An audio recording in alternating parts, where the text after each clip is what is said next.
Shalom and welcome to the Rabbi Avi Show. Today we are joined by a man who stands at the unique intersection of deep philosophy and high-stakes statecraft. Peter Berkowitz is a senior fellow at the Hoover Institution at Stanford University and served as the director of policy planning at the U.S. State Department. He's a scholar who has taught at both Harvard and Yale, but more importantly, he's a thinker who refuses to ignore the traditional truths that undergird our civilization. His latest book, Explaining Israel, the Jewish State, the Middle East, and America, is essential reading for anyone trying to navigate the fog of modern geopolitics. Now, I want to let our listeners in on a little secret. Peter and I actually see eye to eye on almost everything regarding the Middle East. However, because iron sharpens iron, I have intentionally stepped into the role of the loyal opposition today. I'll be feeding Peter the toughest, most critical questions currently circulating in the media to give him the space to dismantle the rhetoric with his trademark brilliance.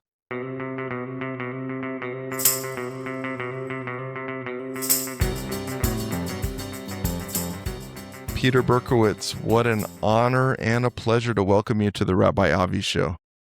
Well, thanks. It's wonderful to be with you again. Yes. We're going to just jump right into it. You've written extensively about the woke left and its impact on our institutions. However, we are seeing a growing woke right, isolationist voices like Tucker Carlson and Candace Owens, who often flirt with anti-Semitic tropes and anti-liberalism. How does this new right rejection of our shared tradition of freedom differ from the threat posed by the left? Again, great to be with you. Before saying how they differ, it's important to underscore how they are alike. And in a way, you did that in your question.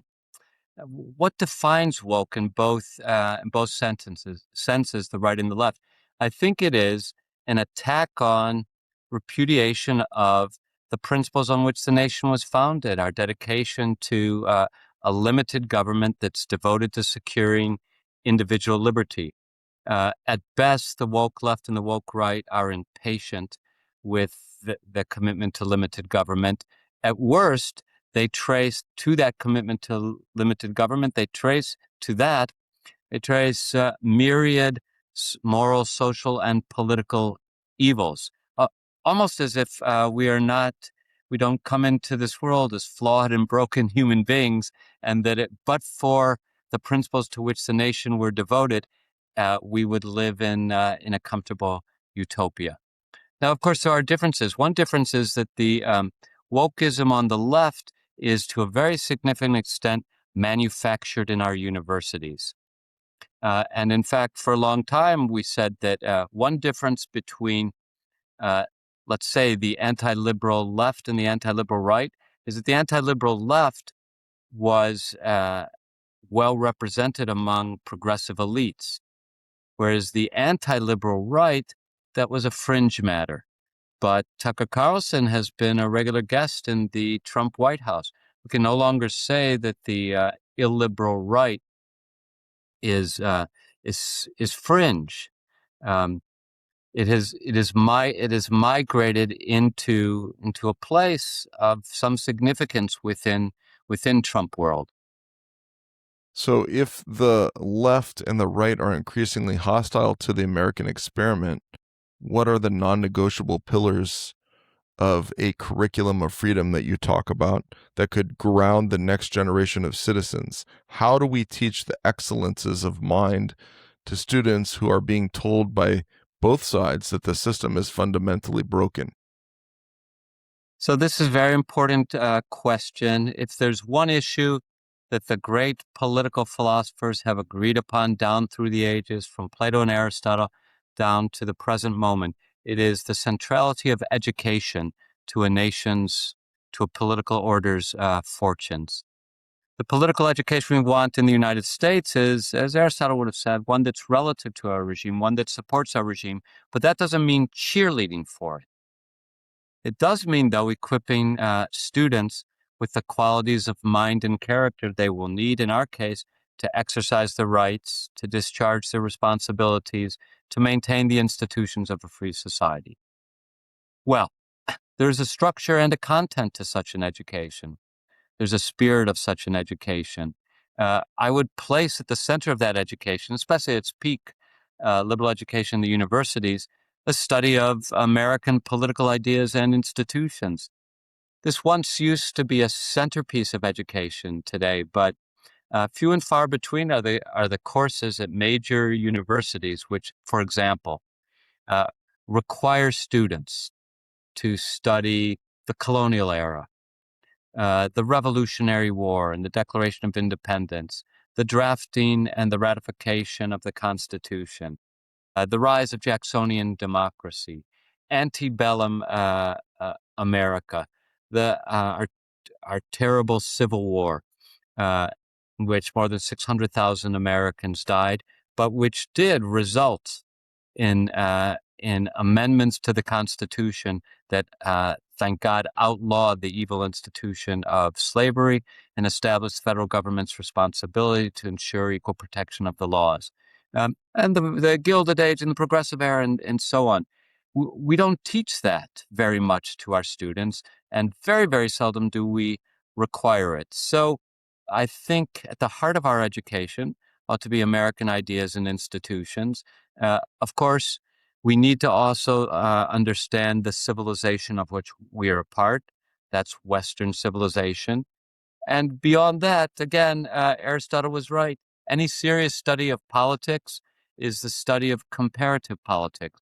So we need also to study seriously other peoples and other nations. That ought to be, it seems to me, a core of liberal education, and education from kindergarten to 12th grade ought to prepare students for its culmination. How is that going to happen? Well, now this is a very hard question. Who's going to educate the educators? You're right.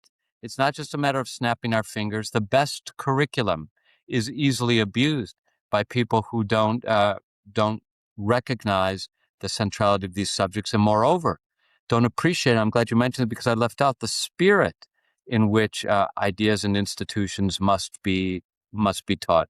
We must rid our schools of the indoctrinating spirit that expects students to parrot what teachers say. Now, it is true that there are facts that all students need to learn. They need to learn, what are the arguments of the Declaration? What do the 7 articles of the Constitution say? What happened in the Revolutionary War and the Civil War and World War I and World War II and the Cold War and so on? But in all of these cases, there are going to be disputes about how to read this passage or this passage, how to interpret this event or that event. And it's incumbent upon the teachers to teach those disputes, teach those controversies. It's important for our teachers to be imbued with the spirit of John Stuart Mill, who, to sum up his great writings on liberty of thought and discussion, said, "He who knows only his own side of the argument knows little of that." He who knows only his own side of the argument knows little of that. We need to reinfuse our educational system with that spirit. But this means this is an all hands on deck operation. We need to be modeling and training teachers starting yesterday in this spirit. I will only add that in my experience, students respond well. Younger people tend to have a stronger sense of curiosity, even mischievousness. They understand that questions can be raised on all sides of the issue. They admire when the questions are raised. By the way, this does not entail what Mill called a skeptical eclecticism. suggesting that all opinions are equal, but it is to suggest that all opinions are vulnerable. All opinions can be questioned. All have some weaknesses here and there.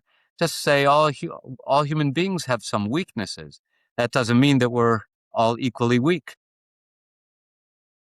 Along those lines, Peter, I'm going to feed you some difficult questions, and I want to give you an opportunity to push back on this challenging rhetoric. So here we go. Some argue that waiting for the Iranian people to oust the regime from within is a gamble the West can no longer afford. Given your focus on inalienable rights, are we being strategically foolish by expecting a brutalized population to do the heavy lifting of regime change while we limit ourselves to mere containment? At what point does holding the line become a policy of passive abandonment? On February 28th, both President Trump and Prime Minister Netanyahu gave statements that set forth military objectives. The statements were very close to one another. Trump's statement, for example, suggested, Netanyahu's too, that the principal aim of the war was to eliminate Iran's capacity to project military force abroad. What does that mean? It means eliminate the nuclear program. It means destroy the missiles, destroy the missile launchers, destroy the missile production factories. It means sink the Navy, destroy the Air Force, hit IRGC bases, and besiege headquarters, secret police headquarters. Trump indicated, and Netanyahu added, we hope that this will create the conditions for the Iranian people to change the regime.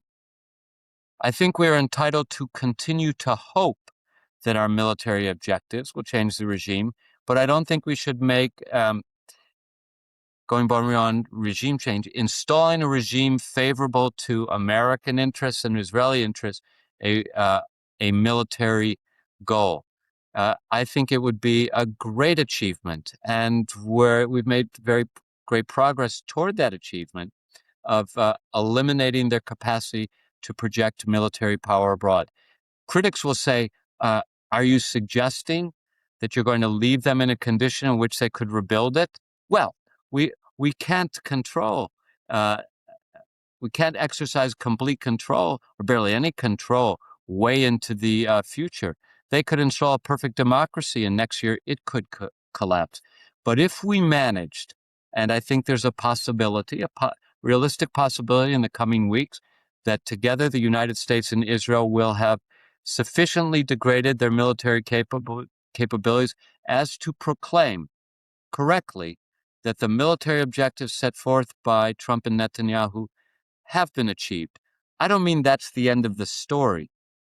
The United States will still have some responsibilities in the region. We will still have to ensure that the Strait of Hormuz remains open. But we could, if we reach the point which Iran cannot project military force abroad, and for the short and intermediate term will not be able to do so, I think Trump and Netanyahu, United States and Israel, would be entitled to call that military victory.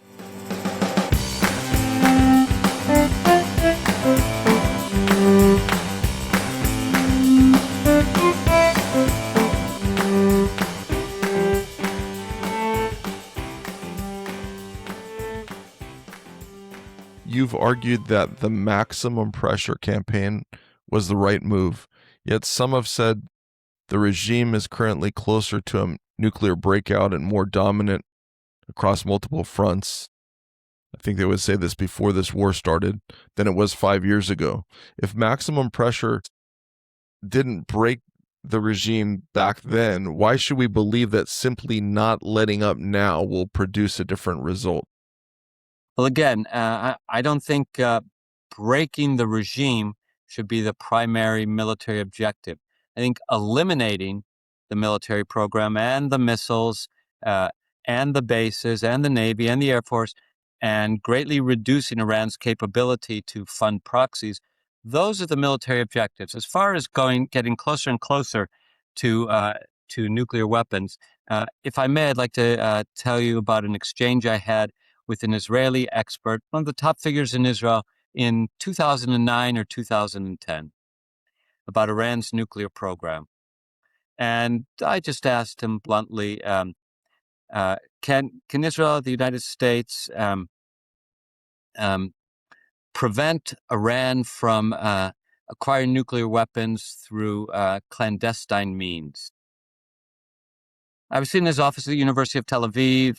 He had a long beard. He was anything but a rabbi, but he answered in good rabbinic fashion. He's expert on military affairs. And he said, let me answer your question with a question. How long before has it ever taken a country that declared its intention of building a nuclear weapon to build one? And I hemmed and hawed for a moment. He said, let me help you. Decades ago, for the first one, it only took the United States. It took the United States less than half a decade. In the 1940s, when it set its mind to build a nuclear weapon, less than half a decade. He said even backward Pakistan, in under 10 years, was able to build a nuclear weapon. As they say in Israel, "Lefi mekorot zarim," according to foreign sources, Israel in the 50s and 60s produced nuclear weapons, according to foreign sources. So we know that Iran has been seeking to produce a nuclear weapon since the late 1990s. My conversation took place to 2009 to 2010, 2011. So this expert said to me, what do you think accounts for Iran's failure to produce a nuclear weapon? And I said, I don't know. Maybe it's because its scientists keep mysteriously getting killed and laboratories keep mysteriously exploding. And he replied, yes, let's say that's the explanation. He said, but such activities have not ended the nuclear program. They have slowed down the rate at which Iran has progressed toward a nuclear program. Iran is a vast country, 16, 17, 18% of the land mass of the United States. Their nuclear program is dispersed. Even with what I regard as the successful maximum pressure campaign imposed during the first Trump administration, led by Secretary of State Mike Pompeo, you could only hope with such a campaign to slow things down, bring Iran back to the negotiating table on terms favorable to the United States. Well, Donald Trump lost re-election. Joe Biden entered the White House, and he relaxed economic sanctions on Iran and tried to negotiate again with them. So I think what we see is that Iran has shown a steady determination over a long period of time to produce a nuclear weapon. And short of what's happening now, I think the best that the United States and Israel could have hoped for was to slow down the pace at which they were progressing toward a nuclear weapon. It was not realistic, short of negotiations favorable to the United States, that Iran would altogether abandon a nuclear weapon. So it's just a matter of time and we just need to resign ourselves to that? Is that the point? Well, no, the point was that we don't have to resign ourselves to do. We can do exactly what the United States did on February 28th and what Israel did on February 28th. After 47 years of war that the Islamic Republic of Iran has been conducting against the West, beginning with the seizure of the U.S. Embassy to, we don't have to summarize it all here, but decade after decade of terrorism, not only against the United States, but against America's partners in the Middle East, funding proxies throughout the region, now for creating a ring of fire around Israel, especially with Iran-funded Hamas, Iran-funded Hezbollah, Iran-funded Houthis, with 18 or 19 or so American military bases threatened by Iranian ballistic missiles. Donald Trump and Netanyahu want to put an end to this war by eliminating Iran's capacity to strike. In your work on the laws of war, you emphasize that proportionality is about achieving a legitimate military goal with minimal civilian minimal civilian harm. But if the only legitimate goal that ensures security is the total collapse of the Iranian regime, doesn't that fundamentally rewrite the ethical playbook? And I know you've said that that's not the goal, but how can we achieve the goals without that? And are you prepared to argue that a full-scale regional war is a proportional price to pay for that collapse? If there's a full-scale regional war, it will be because Iran escalates. Something that very few people have pointed out, very few commentators, the press very seldom. Israel and the United States are focusing on military assets. Even when they attack, as they have recently, energy, that's energy that's funding the regime here. But actually, I will acknowledge that the attacks on energy resources do raise some questions. But generally, and to a very considerable extent, the Israelis and we Americans are focused on military targets. For the Iranians, it's exactly the reverse. Every night and most days, the Iranians are lobbing into Israel ballistic missiles that are indiscriminately targeting civilian populations. Nearly every one of those ballistic missiles is a flat-out war crime. Flat-out war crime. Nearly every rocket and missile launched by Hezbollah at Israel is a flat-out war crime. Nearly every drone that has been and missile launched by Iran at one of our Arab friends and partner, been flat-out war crime.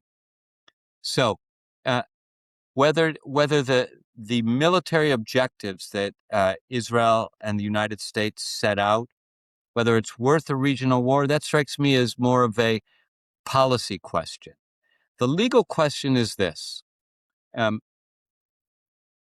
Are the United States and Israel right now using no more force than is necessary to terminate a real military threat? It's true that we have no evidence that Iran was on March 1st or March 2nd ready to launch a war. But it's clear from 47 years of the Islamic Republic of Iran that they are at war with the West, with Israel, with the United States. They have been acting like a country at war. They have been enriching uranium to 60%, which has no purpose other than for weapons. They have been building a huge fleet of ballistic missiles. I'm not aware of any country that's threatening to invade Iran.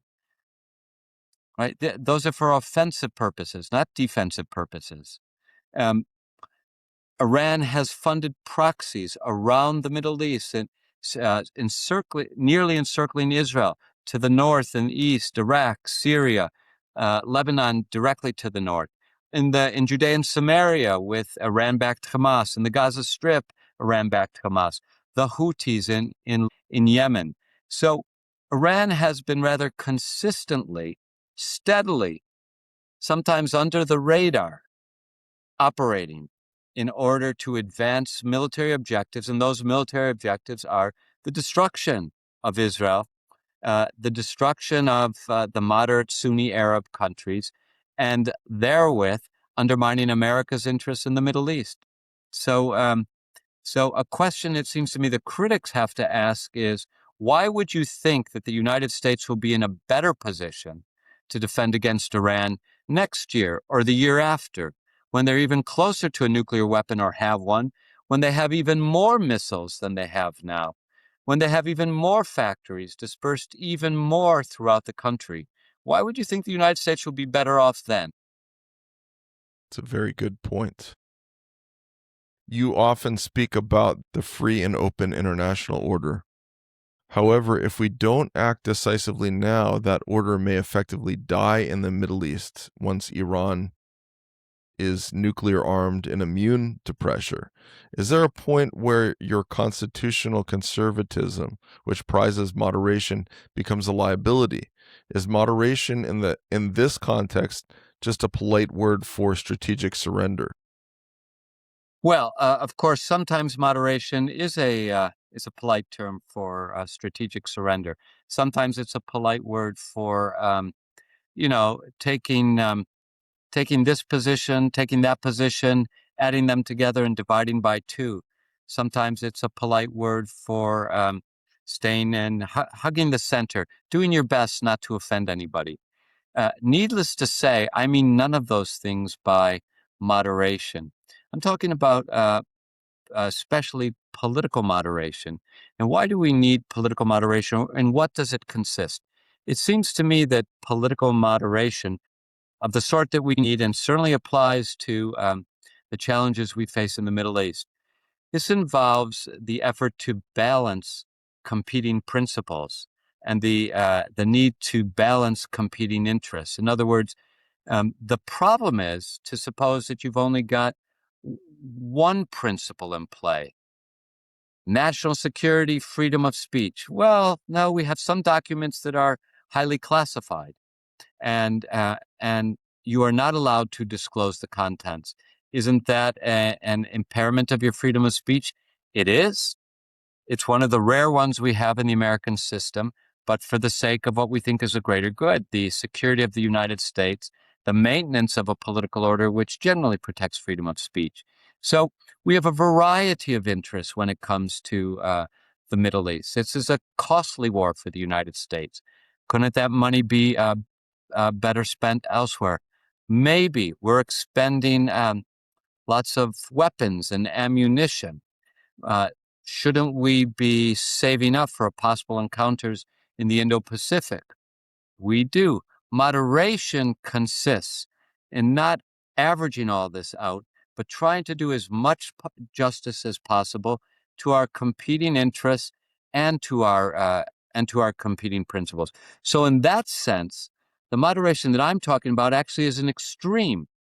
I want to do as much justice as possible to our several valid principles that sometimes collide and to our several valid interests. I want to reconcile and harmonize them.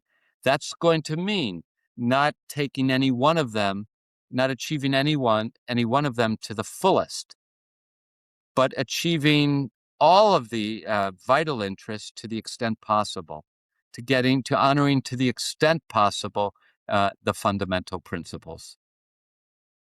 Even if a relentless campaign brings down the regime, and I know that's not our goal, but it would be nice.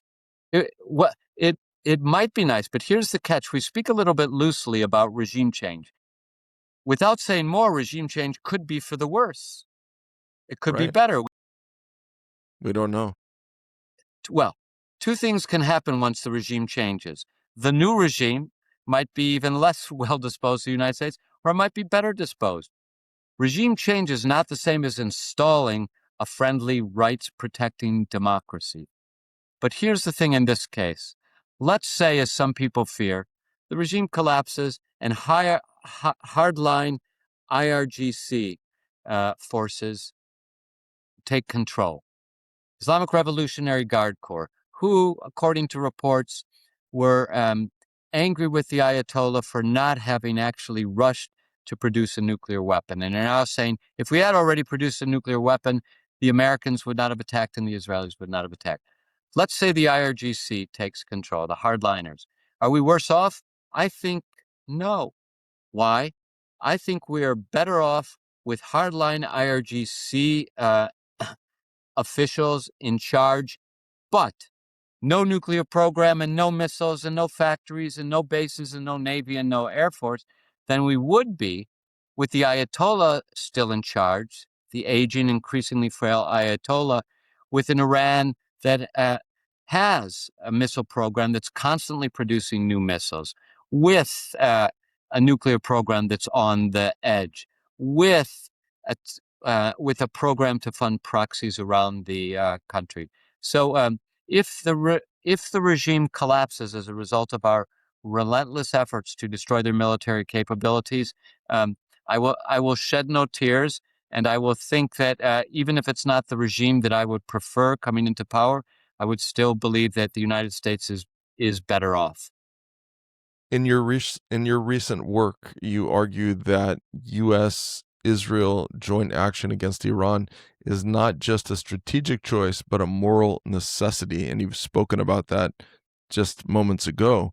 For a public weary of forever wars, what is the strongest argument that this is a preemptive necessity rather than a preventative choice?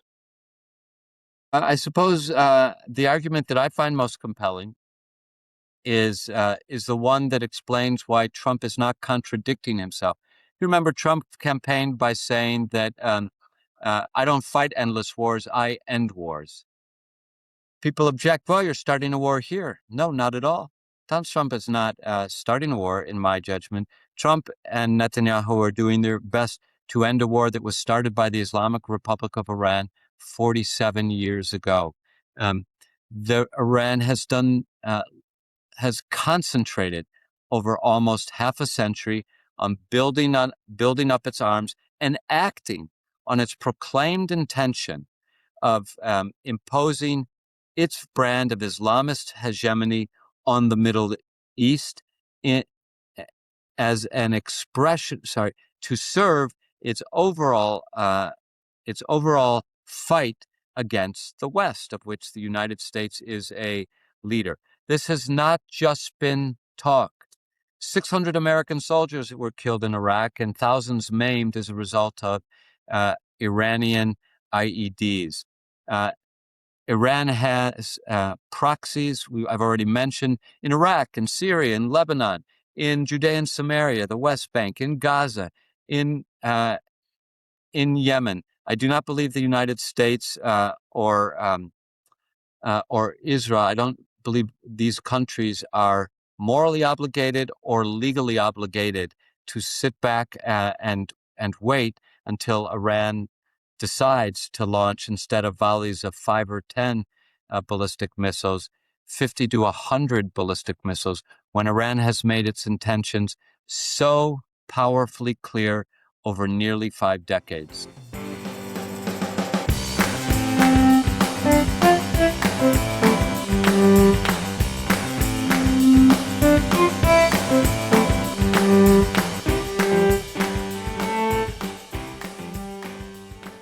You've pointed out the parallels in how the West has handled rogue regimes in Tehran and Caracas, often moving from maximum pressure to carrots that end up being pocketed by dictators.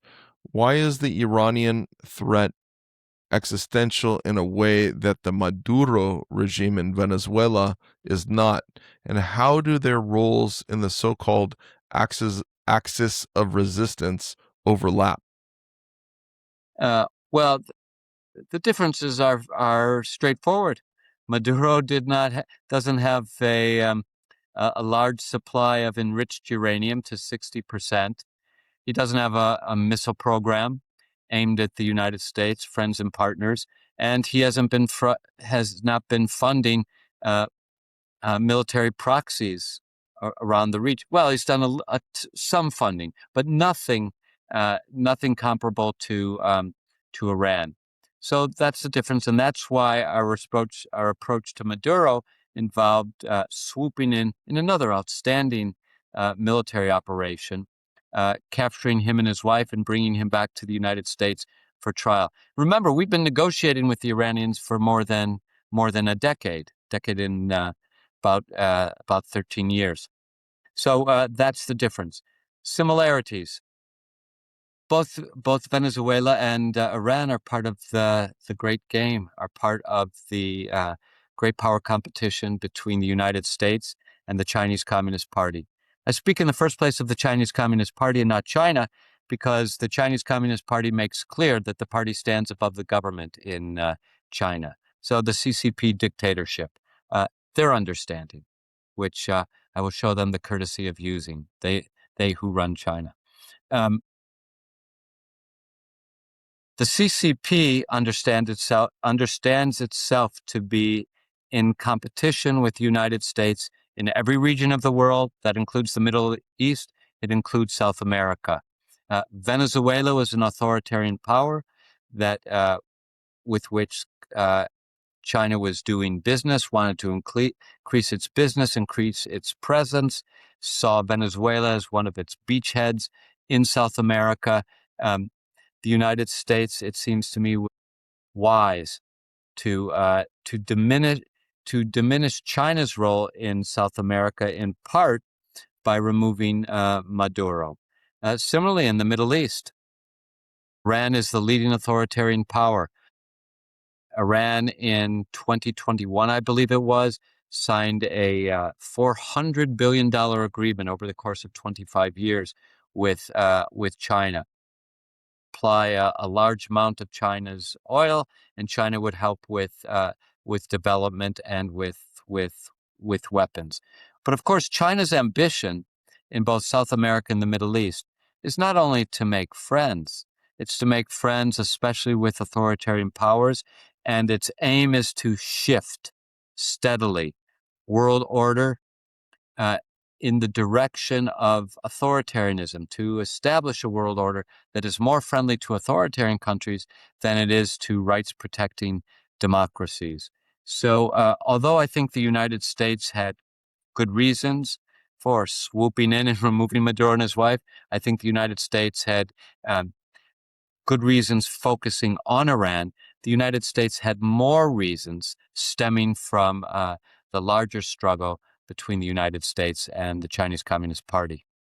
Having said what you just mentioned about China and the influence, what are we to think about the Chinese managing the port in Haifa? Is that something that's still in force? I think that has been dialed back by the Israelis. I can tell you this, it was an issue that we raised when I was in government in 2019 and 2020.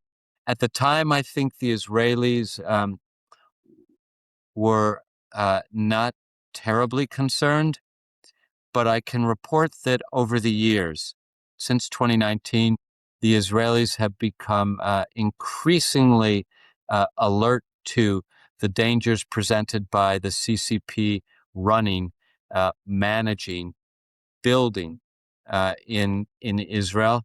I believe there's Israelis over the last 7 years have come much closer to the American view that they need to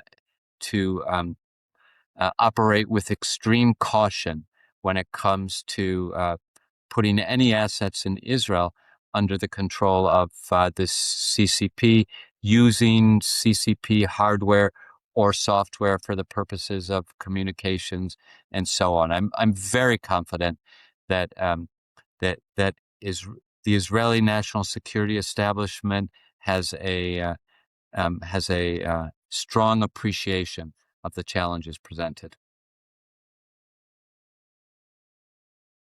We see a massive divide in how this conflict is reported, from the resistance framing of some outlets, media outlets, to the civilizational war framing of others.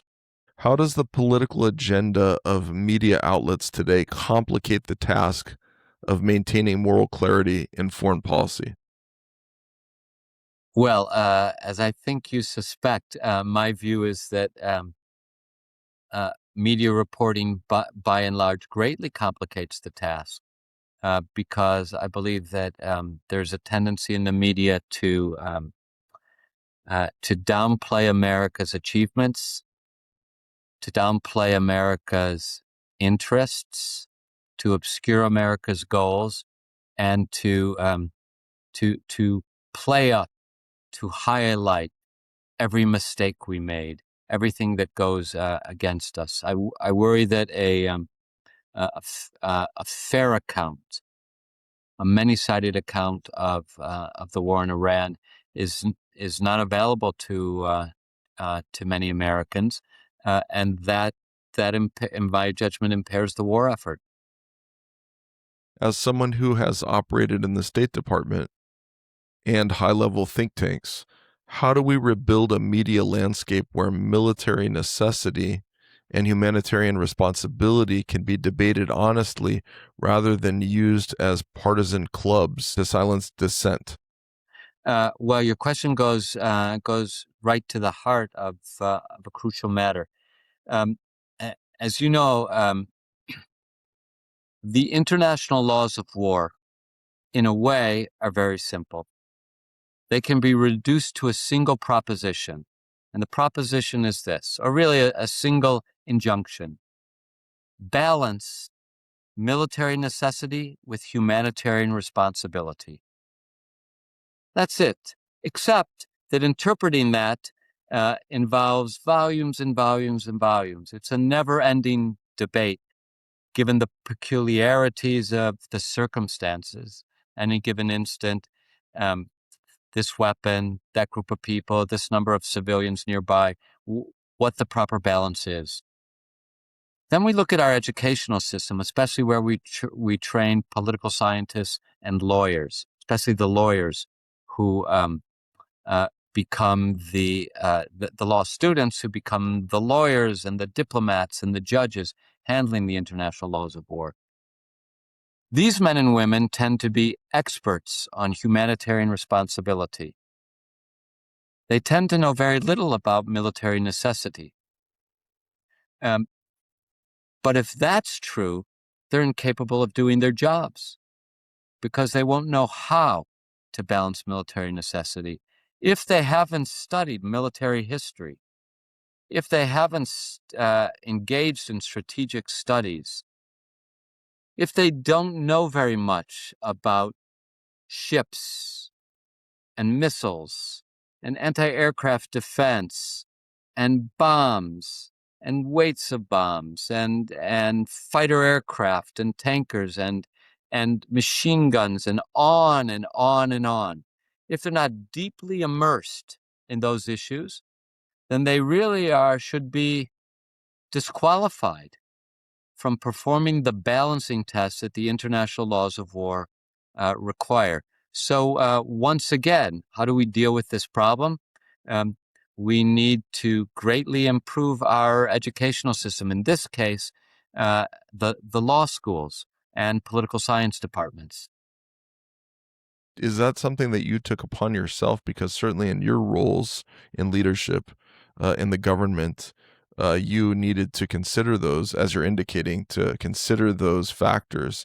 And I'm assuming it wasn't part of your curriculum. So how did you go about educating yourself? Well, in that respect, I've been fortunate for many years, for around 2 decades. I've been a senior fellow at the Hoover Institution out at Stanford University, and my appointment there has given me extraordinary opportunities to actually educate myself and re-educate myself and make up for the deficiencies of my own education. So yes, it's true. I did not learn much about how to balance military necessity and humanitarian responsibility in law school, or as a student of politics, or as a professor of law, or as a professor of political science. But thanks to the freedom and thanks to the resources and thanks to the opportunities provided by Hoover, I've had a chance, let's say over the years, to retool.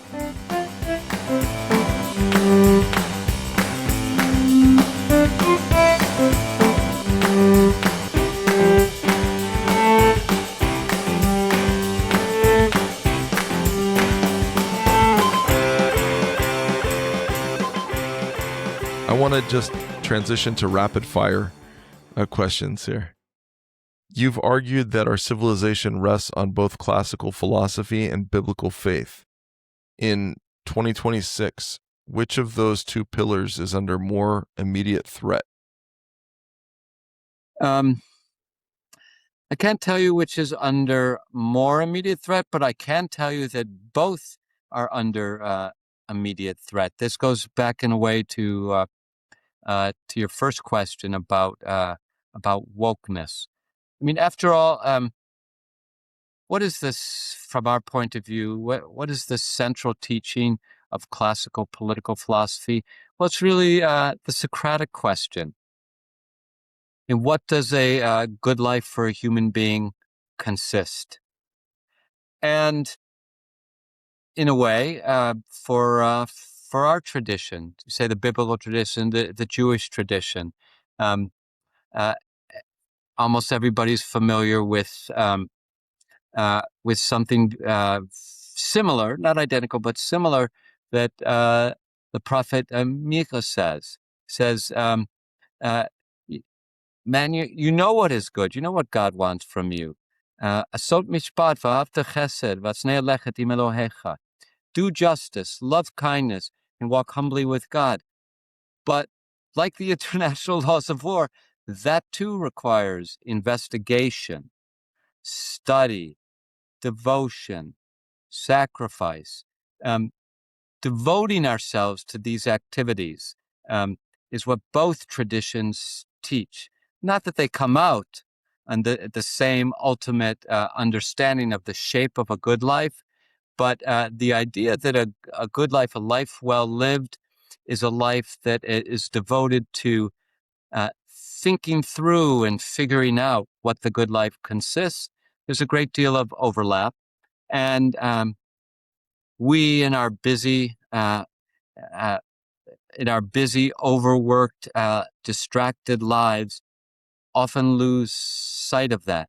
So I would like to see our schools become a place not that teaches us what the good life is. I would be happier if our schools taught us reading, writing, arithmetic, and gave us an introduction to American, as we've discussed, American principles and American institutions.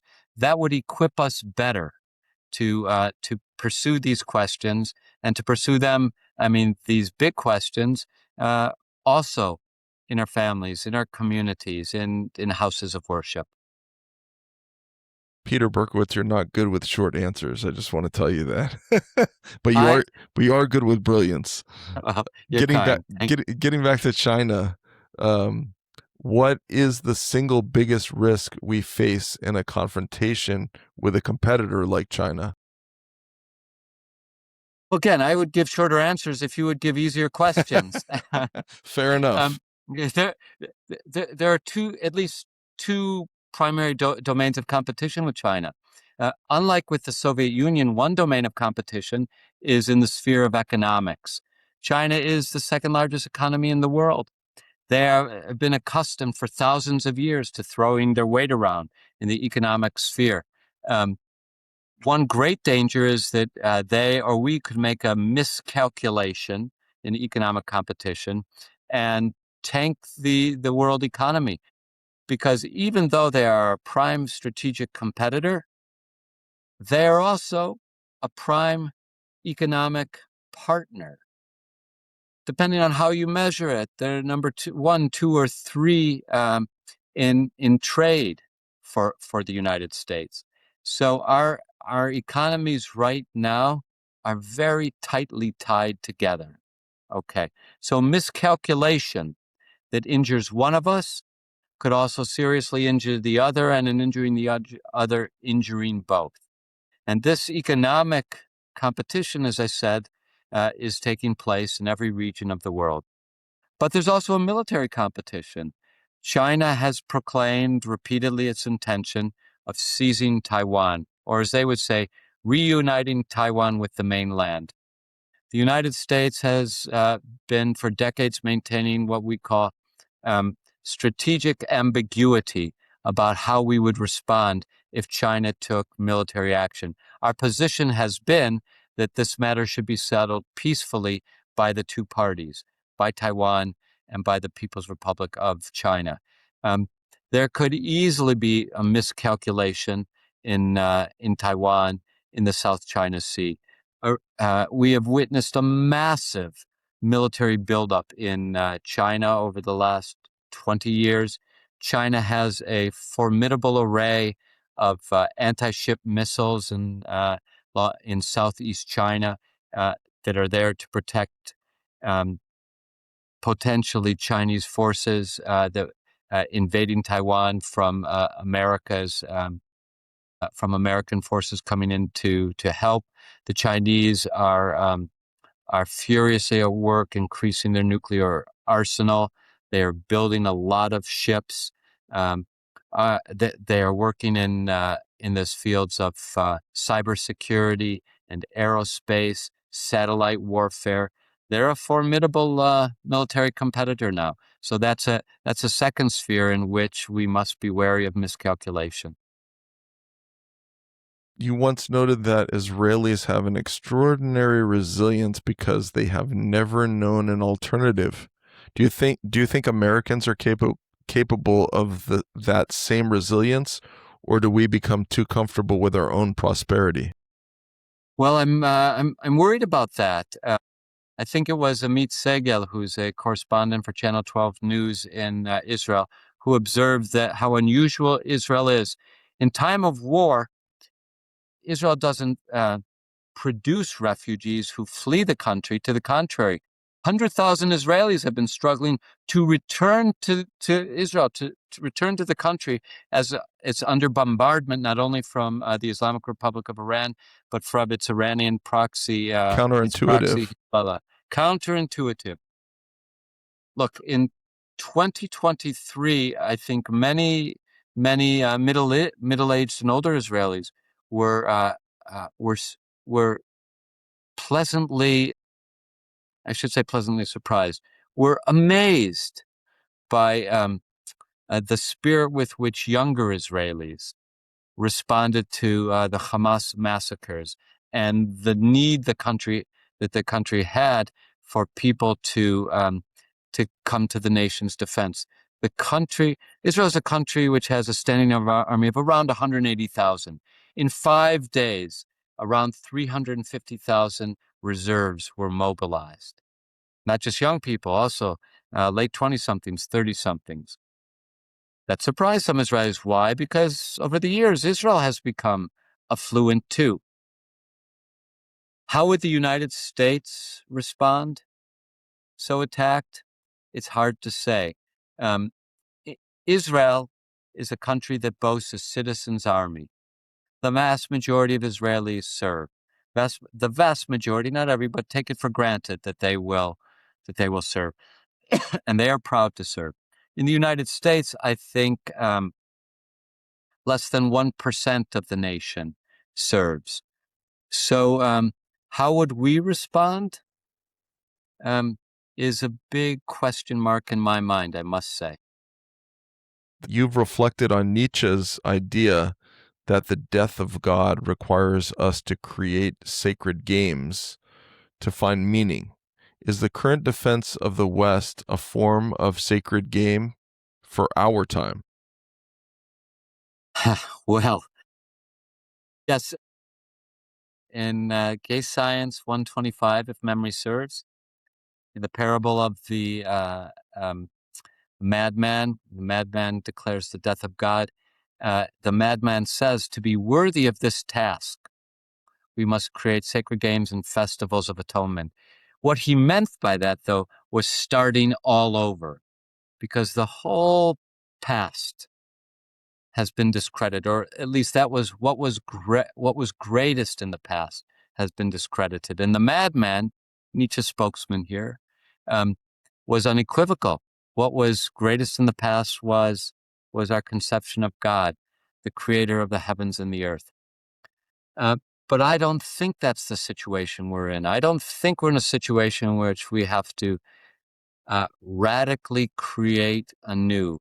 I think we're more in a situation in which we must devote ourselves to assiduously recovering the greatest parts of our tradition. I think many people have repudiated, but they've repudiated unknowingly or ignorantly or impatiently or impetuously or lazily.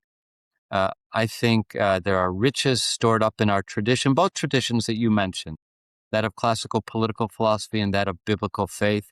And I think that that's where we should be turning these days. Not even more on our own resources, but we should be taking advantage of what we should again recognize as our precious inheritance. Final question here. If the mission to Iran succeeds, what does the Middle East look like in 5 years? Boy, I know you're not a prophet, but let's pretend like you are. Yes, I'm more here a follower of Yogi Berra, who observed that prediction is difficult, especially of the future. What will it look like in 5 years?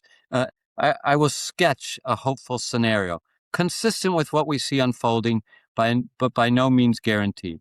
If, as you suggest, if the United States and Israel are successful in their principal military goals of eliminating Iran's ability to project military power abroad, this will give the United States a golden opportunity to improve and expand its friendships, its partnerships, its alliances in the Middle East. This is a part of the world that is crucial to America's interests, partly because it is home to 40% of the world's proven oil reserves, a good part of the world's natural gas. And while the United States might be energy independent, many of our friends and partners are not energy independent. And the health of the American economy is, as far as the eye can see, inextricably connected to the health of their economies. I'm talking about Europe. I'm talking about Japan. I'm talking about India. I'm talking about Australia and other countries, other regions.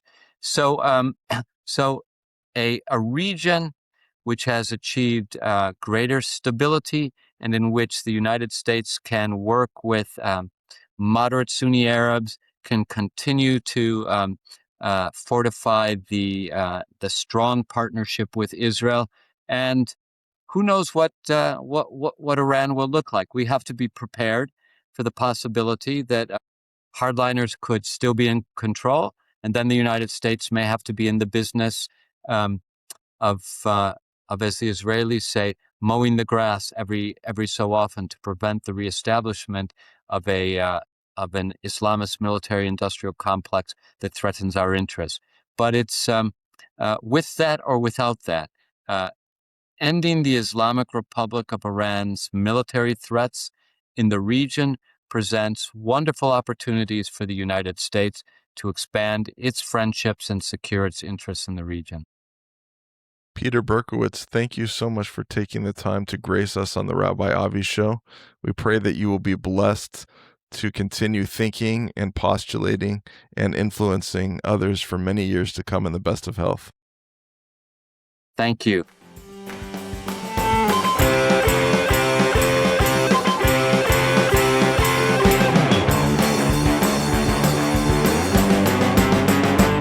Peter, I can't thank you enough. You have a rare gift for taking the most complex legal and moral dilemmas of our time and standing them on one foot for us to understand. Your call to recover our precious inheritance of freedom and faith is exactly the message we need in 2026. To our listeners, if you enjoyed this deep dive into the curriculum for freedom and the future of the Middle East, please make sure to pick up Peter's new book, Explaining Israel. It provides the moral and strategic clarity that is so often missed from our nightly news. You've been listening to the Rabbi Avi Show. If you value these kinds of horizontal deep dives that skip the sound bites and go straight to the soul of the matter, please subscribe, leave us a review, and support us financially at patreon.com/horizontal media. And share this episode with someone who needs a little more moral clarity today. We'll see you next time.